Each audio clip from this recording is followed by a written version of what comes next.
smiling to yourself. So why are we in Gatzen's car driving around? What's he got up his sleeve now? What I have up my sleeve is Quik-Tips. Wait a minute. And speed. Now, Quik-Tips. I want to talk to you about dynamic range. It's very important to me because it's the basis of my philosophy for drum design. It's getting the most out of something, just like a car, performance. With the drums, it's about extending the range of tone, volume, and sensitivity of the instrument. That means that, yes, it affects the feel of the instrument. It affects you both physically and psychologically. It's important stuff. With cars, it's about horsepower. It's like, how fast can I get the energy from this gas pedal to that engine, to those back wheels, and how long will it take me to get to 0 to 60? Speed. Yeah, you know? And does it feel good? Yeah, it feels great. So, dynamic range is really important. So let's head back to the studio and talk about dynamic range, and at the same time, let's try to tweak a little more horsepower out of your drum set. What do you think? And by the way, I don't know about you, but I like fast. Okay, let's review what we talked about in the car.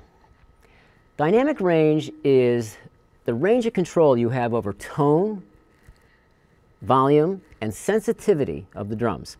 It's a measurement between how quietly, how softly you can play the drum and how loud you can play the drum.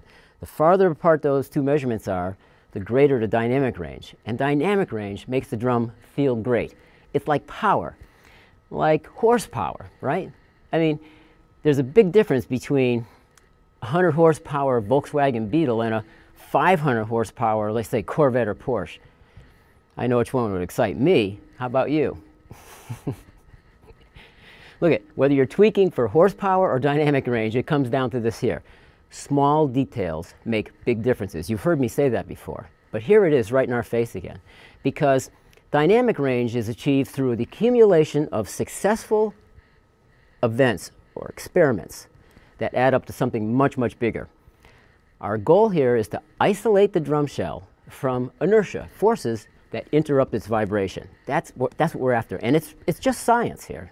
The drum shell is a very, very sensitive instrument, as sensitive as an acoustic guitar or a fine violin.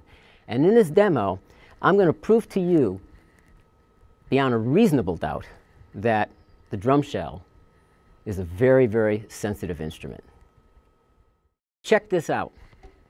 Take one of your drums. A 12-inch drum is a good size. Hold it by the hoop or the tom bracket on it. Lift it up and give it a hit. 2 hits, 3 hits.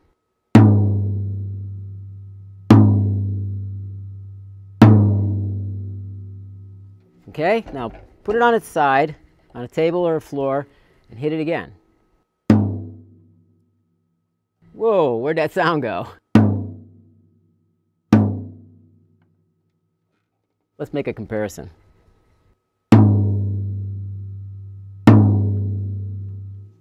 The sheer weight of the shell, the inertia from that, on its side, laying on its side, is actually killing the shell. Shows you just how sensitive a drum shell is. Convinced? I hope so, because I'm going to do one more demo, and if you aren't convinced by now, you're going to be convinced after that dynamic range is dynamite. If you have a leg floor tom like this, then you want to put a shock absorber between the leg and the floor. You can do this easily. Pick up some foam, make these little squares, put them underneath the leg, and you won't believe the difference in sound. Now, let me show you. The legs are on the floor now. Check this out.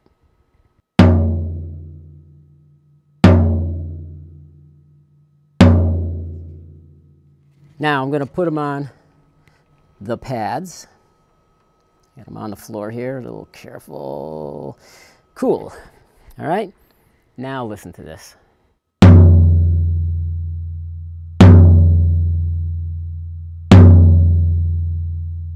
Astounding, huh?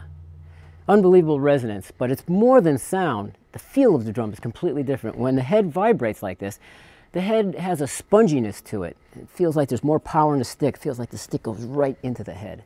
it's a great feel. You can make these at home, or you can purchase, there's commercial products that accomplish the same goal. Now with today's technology, most kits come with suspension systems now, like this. And I'd like to discuss a few ways that you can tweak your suspension system to get a few more horsepower out of your kit. Okay, let's talk tom arms. Real exciting, huh? There are generally two types of tom arms that fit into hardware stands. And the first one is an L arm, which you call a vertical arm. Companies like DW and Tama use them. And then we have a straight arm, horizontal arm, Yamaha, Pearl, okay? And what I found is that by positioning the drums on different parts of the arm, I would experience different results in the sound of the drum. So let me demonstrate the Yamaha. Right now, this is at the very end of this arm. It's right on the edge. Let's listen to it.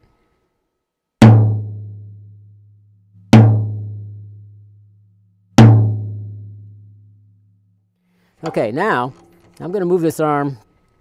I'm going to move this arm right to the inside edge. Okay, let's listen to that.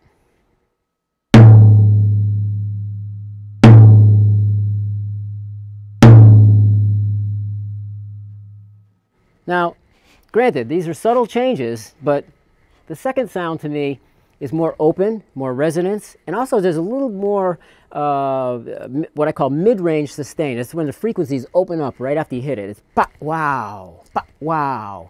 And the first one was ba wow, shorter.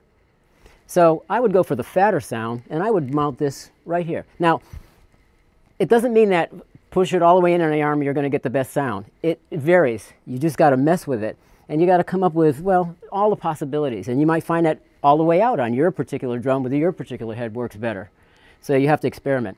On the DW, I found that if I push this and let it rest on the lock, it dries this drum out a little more than I like it to be. So again, experimentation, but well worth it, because you take this little detail and you add it to all the other things you're doing to increase dynamic range, and you get big results. A gentleman named Gary Gauger, a brilliant inventor, introduced the first suspension system for drums over, well, 20 years ago, called percussion rims. I'm sure you've heard of it. Since then, his patent has expired, and even though Gary was able to maintain high quality in his product, it's now in the open market, and many manufacturers are producing it with questionable quality, I'm sorry to say. So I'm going to show you how to tweak a percussion-style rim to get more dynamic range out of your tom-toms. When you install a percussion rim on onto your drum, you want to line these grommets up perfectly with the tension rods. Now, see, these two are right on point, right? Now, these two, though, are pretty far off. They're pushed away from the tension rod.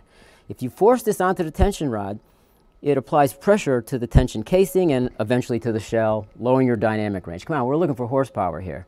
So let me show you how to tweak your percussion rim to make it fit perfectly on this drum. All right, I removed the head so I can show you the tension rods here. See, these are lined up perfectly right here. See that? Bing, bing. Okay.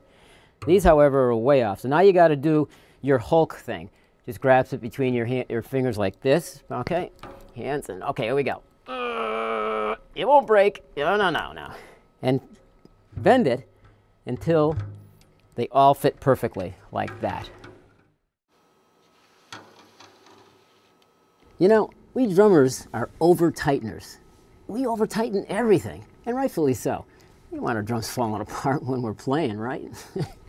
But there's one thing we don't want to over-tighten, and that's the snare drum basket. The reason for that is, as you tighten it, it distorts the hoop, knocks the bottom head out of tune, but even worse, applies pressure to the shell and dries the drum out. So, check it out. You want to put just enough tension, can't be loose so it bounces around, just enough tension so that there's a little bit of pressure on the outside part of the rim. Watch. See that pop out? Watch now. Hear it snap back in? That's just a little bit of tension. And that is the way to maximize tone, vibration, sound, all that stuff, that dynamic range stuff in your snare drum. There's another advantage I discovered. Check this out. After I play for a while, I like to, do a quick tuning of my drum, bring it back up to pitch. So I go around, and as soon as I get up here, it's like, oh, I can't, jeez, I gotta move my snare drum out, reset everything. So here's the cool. Ready? Bong! Just out of the basket, take these two lugs, bam, back in, snap it back in. Easy, fast, isn't that cool?